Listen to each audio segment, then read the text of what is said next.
We're talking to Miss Sharon Tate, and we're aboard the Princess Italia after the premiere of Valley of the Dolls. And may we offer our congratulations. I guess this is your first major dramatic role. How one gets in the mood to do something as daring as the disrobing you do in the film. There, I've said it. Well, I don't think there's any mood. I think if you try to prepare yourself, you fall flat on your face. Face? Yeah.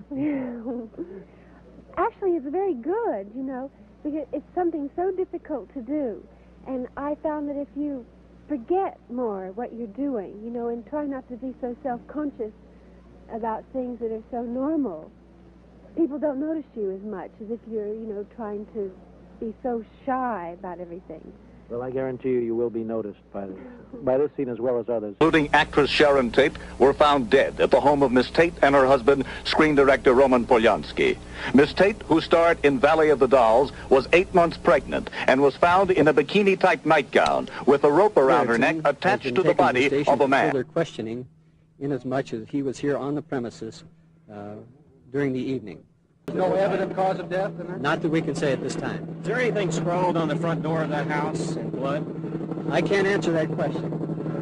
Where were the bodies found? All in one room? No. 2 of the bodies were found inside the house, 1 in the vehicle, and 2 on the front lawn. In the front room. I mean, what was she wearing? And we understand she was pregnant. Is that correct? Yes, she is pregnant, but I'm not going to discuss how the body was found or anything, because these are things until the investigation progresses further. Were the bodies badly mutilated? This I'd rather not discuss. Lieutenant, can you tell us anything at all about why all these wires above us here have chopped? Does this have anything to do with it? We don't know, but of course this is being considered in the evaluation of all the facts concerned. Do you have any kind of an idea who might have done it? Do you have any kind of APBs out, any suspects at all? No. The only person we have at this time is Mr. Garrettson, whom we are questioning because he was on the premises this morning when the maid arrived.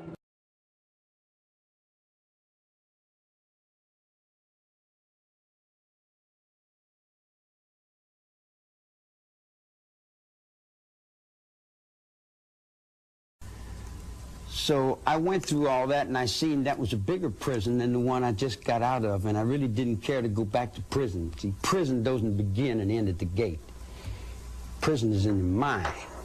It's locked in one world that's dead and dying, or it's open to a world that's free and alive.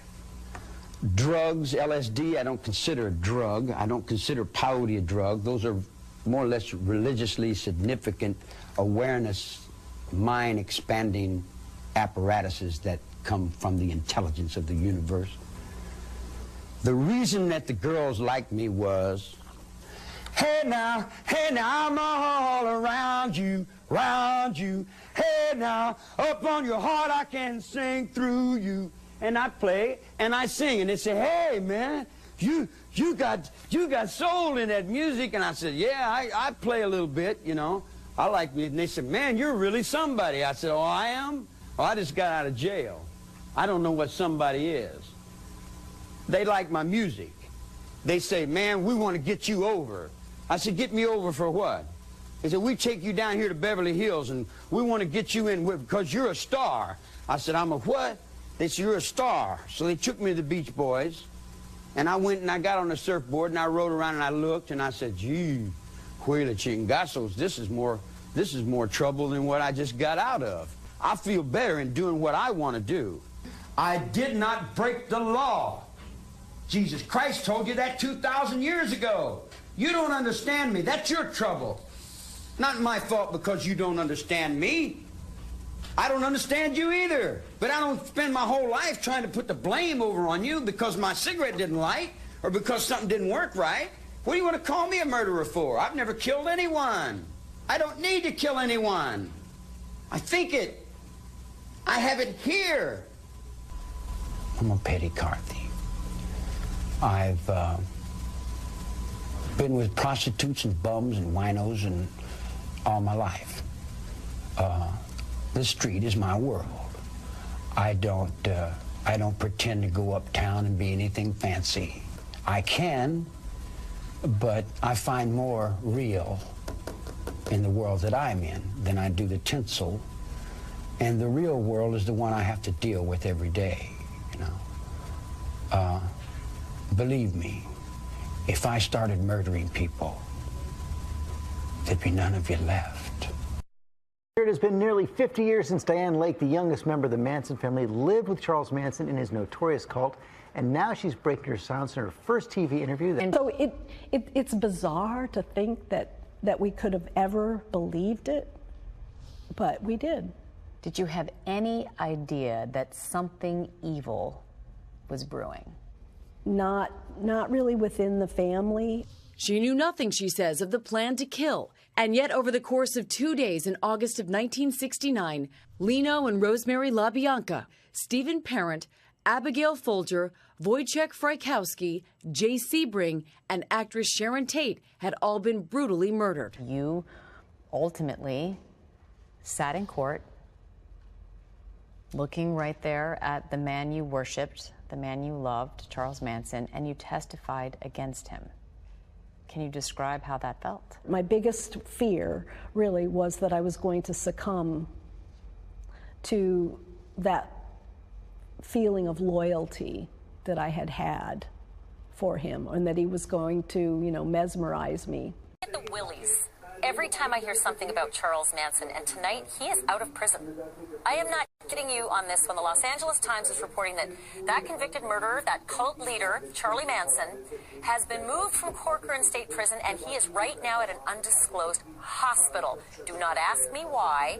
Do not ask me what he's being treated for, because that is all privacy protected. You, if you're old enough, will remember his trial, because he, along with 3 of his female followers, basically captivated everyone. It was the trial of the century before the O.J. Simpson case. And guys, I don't think I'm wrong when I say that I get the willies when I hear the name Charlie Manson.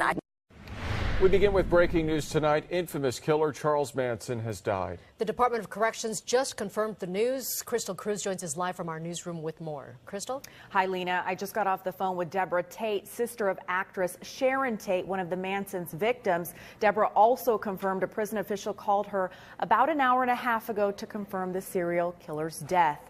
Tate's sister Sharon was pregnant when she was murdered by the Manson family. Tonight, Deborah says she hasn't had time to process his death. She did tell me she said a prayer for Manson's soul, and that basically she's forgiven the family, but refuses to forget what they did and what Deborah says they're still capable of.